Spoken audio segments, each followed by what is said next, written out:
안녕하세요. 맞춤경매 김유준입니다. 오늘 결과가 하나 나왔어요. 결과가 하나 나왔는데 낙찰 경매가 진행이 됐고 낙찰이 됐어요. 제가 낙찰 받은 건 아니고 낙찰이 됐습니다. 낙찰이 돼서 한번 리뷰를 한번 해보려고 합니다. 이 리뷰를 한번 해보려고 하는데 이 물건이에요. 며칠 전에 올렸죠. 며칠 전에 올렸고 입찰기일이 얼마 안 남은 상태에서 이제 올라왔어요. 그래서 저도 좀 약간 아쉬웠어요. 이제 좀 빨리 올리질 못해서 좀 아쉬운 부분도 없지 않아 있었습니다만 결과를 한번 보겠습니다. 사건 번호는 2021 타경 911, 물건 번호가 5번이고 영상에서 말씀드렸듯이 1, 2, 3, 4, 5 5개가 나왔었고 하나는 그 당시에는 매각이 됐습니다. 그래서 2, 3, 4, 5번 물건 번호가 나와 있었는데 싹 다 매각이 됐어요. 그랬는데 제가 영상에서도 말씀드렸지만 임정을 제가 갔죠. 가서 직접 봤습니다. 임차인도 있었고 임차인도 만났어요. 연락처도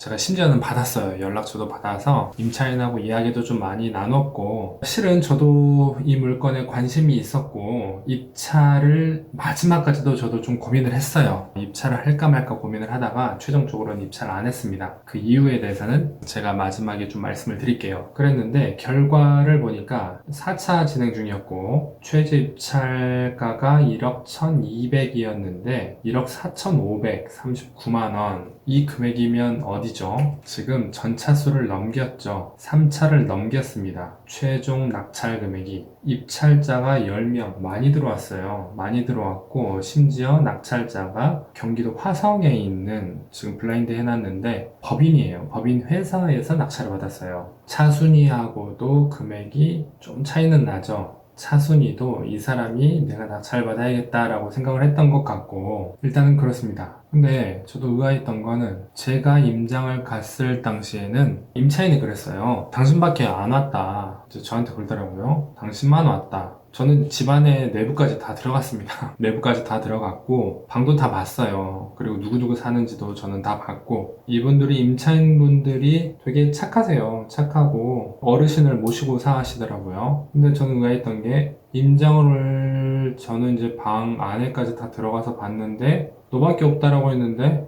임장도 안 오고 낙찰을 받았는지 모르겠어요. 뭐 특별하게 안 받아도 되겠다라고 생각했을 수도 있는데 어찌됐든 그랬습니다. 지금 1억 4,539만 원에 낙찰을 받았는데 저는 개인적으로 이 금액이면 저는 낙찰을 못 받았을 거예요. 저는 입찰을 하더라도 솔직한 마음으로는 1억 3천까지도 안 쓰려고 했습니다. 대략 한 이 정도 쓰려고 했어요. 왜냐하면 아마 다 아실 겁니다. 이 정도 써야지만이 어느 정도 수익이 나오기 때문인 거죠. 왜냐하면 오피스텔 같은 경우는 시세 차익을 보기가 쉽지가 않아요. 이게 지금 예를 들어서 부동산이 불장이라고 하면 모르겠습니다만 지금 전국적으로 관망세가 너무 짙어요. 관망세가 짙기 때문에 예를 들어서 부동산에 아파트, 주거에 대한 대체제의 경우에는 더 영향을 받겠죠. 아무래도 더 매도를 할 때 영향을 더 받을 겁니다. 당연하고요. 그러면 제가 수익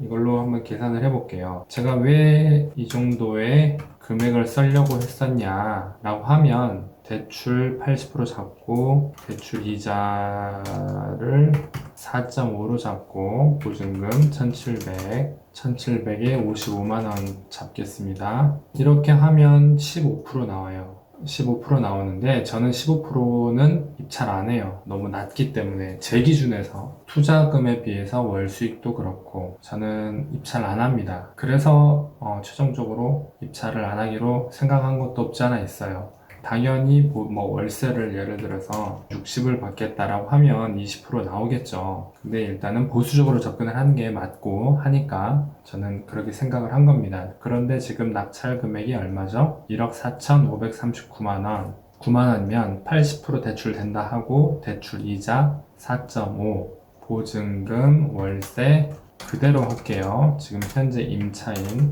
그대로 하면은 수익률이 7% 나와요. 7% 나오면 당연히 뭐 강남 뭐 건물 빌딩 이런 거 수익률 2, 3 나옵니다. 2, 3 나오고 안 나올 수도 있어요. 수익이. 거기는 수익형이 아니죠. 시세 차익입니다. 시세 차익이기 때문에 접근 방법이 좀 달라요.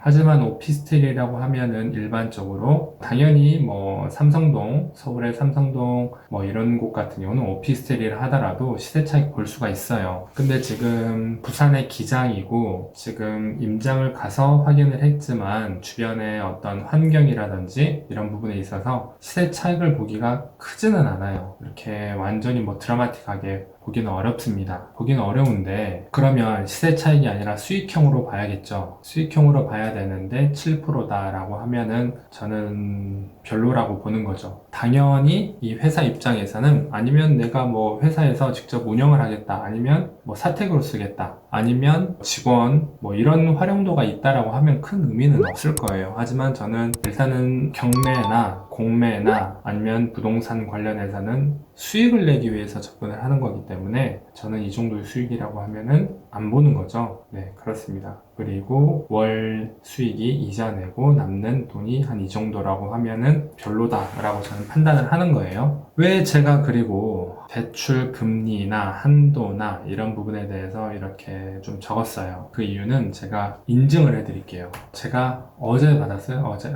날짜도 나와 있어요. 6월 7일 화요일이죠. 제가 이제 쓴 겁니다. 그럼 예 가능합니다 나와 있죠. 사건 번호 말했고 알겠습니다. 얼마 나온다 하죠 지금? 감정가 70에서 방 하나 빼고 방 빼기 하니까 이렇게 된다. 방 빼기 하면 얼마 나오냐면 지금 최종으로 해서 대출 받을 수 있는 금액이 이 정도 나와요. 1억 3천 30만원. 그러니까 최소 1억 3천은 대출 받을 수 있다는 겁니다. 이렇게 나와 있고 제가 한 사람한테 물어본 건 아니겠죠. 또 다른 번호인데 6월 7일 사건 번호 1억 3천 70% 중에서 낮은 게 대출 한도 금리는 4.5. 제가 이 사람 말고 또 다른 사람한테 또 확인을 했어요. 그랬는데 그분은 뭐라고 이야기하냐, 뭐 사업자고 뭐고 상관없이 무조건 4% 이상이다 금리가. 그리고 통상적으로 4.5에서 4.7이라고 생각을 하면 된다. 원리금 균등상은 아니고 이자만 납입하는 걸로 그렇게 이야기를 했습니다. 그래서 금리가 진짜 많이 올랐어요. 진짜 많이 올랐기 때문에 수익형이라 하더라도 이게 기준금리가 계속 지금 오르고 있죠. 한국은행에서 오르고 있고 하니까 수익형이 이제 금리가 올라가기 때문에 계속 변동될 수가 있습니다. 해서 만약에 내가 입찰을 한다라고 하면 필히 그냥 이 정도 되겠지라는 것보다 최종적으로 체크를 하고 입찰을 하시라고 말씀을 좀 드리고 싶어요. 그래서 인증해드렸죠, 금리는. 그래서 제가 터무니없이 말씀드리는 게 아니라 이런 부분이 있어서 수익형 부분에 있어서 이렇다라고 제가 말씀을 드린 겁니다. 그래서 지금 한번 리뷰를 해봤고 이분이 잘 받았다 못 받았다라는 거는 말씀을 드리기는 좀 어려워요. 왜냐하면 각각의 회사나 개인이나 닫혀있는 상황이 다르니까 그렇게 생각하는 거고 제 주관적인 견해는 이렇다라고 말씀을 드리는 거니까 참고하시면 될 것 같습니다. 그래서 결과 한번 리뷰를 해봤고 제가 또 추후에 영상으로 인사를 드리겠습니다. 감사합니다.